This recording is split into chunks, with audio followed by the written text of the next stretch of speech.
अब हम जाते हैं क्वेश्चन नंबर 4.4 की तरफ।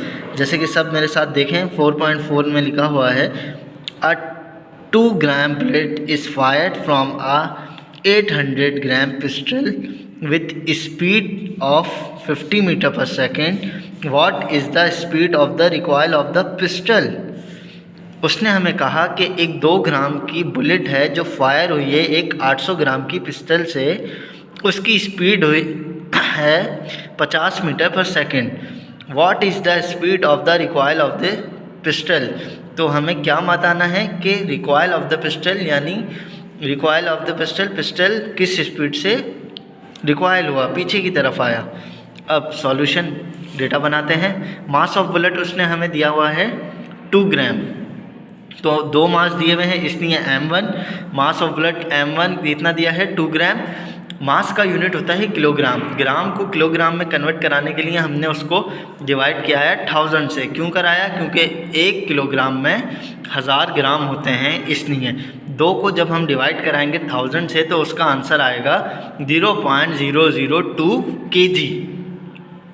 सबके समझ आया? 0.002 kg। Speed of bullet before fire.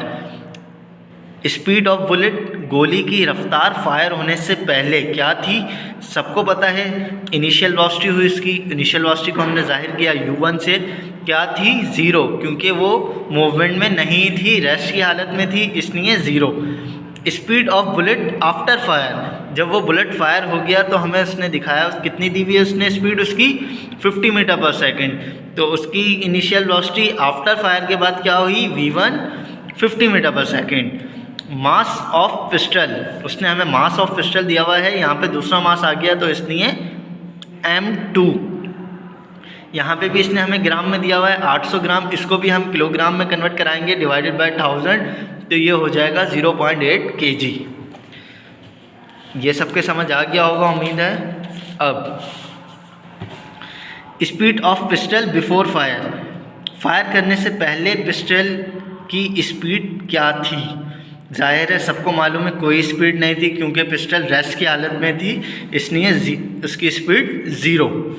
Required speed of recoil of gun, हमें क्या मालूम करना है, रिकॉयल ऑफ गन, जिसको हमने किससे जाहिर किया, v2, यानी फाइनल वेलोसिटी किसकी, गन की हमें मालूम करनी है फायर होने के बाद की।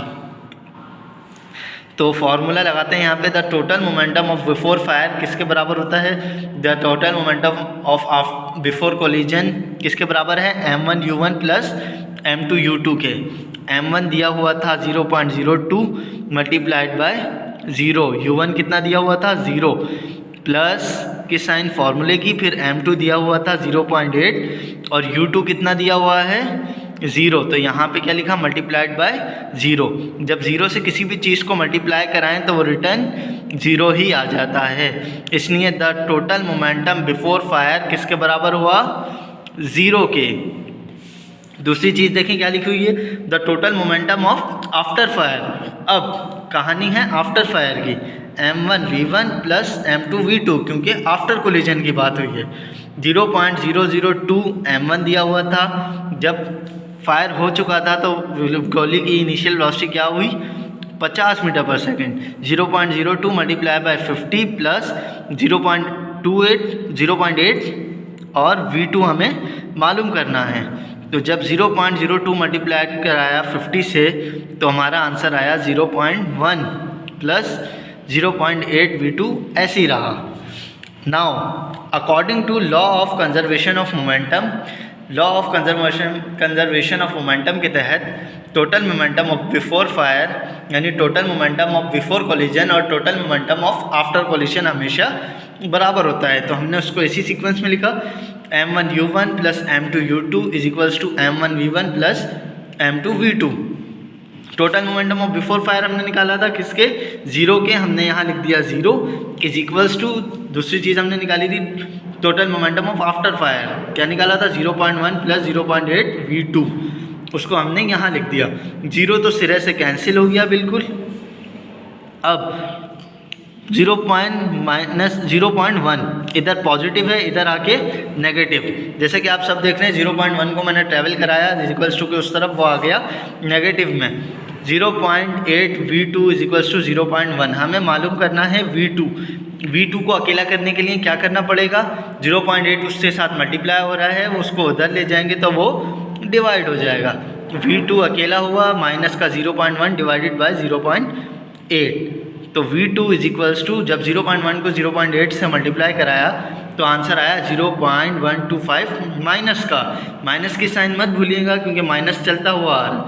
और वेलोसिटी का यूनिट सबको पता है क्या होता है, मीटर पर सेकेंड। ये भी सबके समझ आ गया, उम्मीद है सबके समझ आ गया होगा। अब इससे आगे के जो न्यूमेरिकल्स हैं वो है आप सब बच्चों का होमवर्क, क्योंकि सारे न्यूमेरिकल्स अब इन्हीं फार्मूलाज से होंगे। तो अपना वो लिखें, सॉल्यूशन करेंगे आप किसका, 4.4 का 4.4 देख सकते हैं आप सब। 4.4 आप लोगों ने सब ने खुद करना है, और दूसरा आपने क्या करना है 4.5 का। 4.4 और 4.5 आप सबका होमवर्क है जो कि आपने घर से करना है अपनी कॉपी में। स्कूल कॉपी में या समर वेकेशन की एक कॉपी बनाएं, उसके अंदर करें, बट ये काम लाजमी करना है। तो आज का लेक्चर यहीं ख़त्म होता है। अल्लाह हाफ़िज़। उम्मीद है सब खुशी से रहें।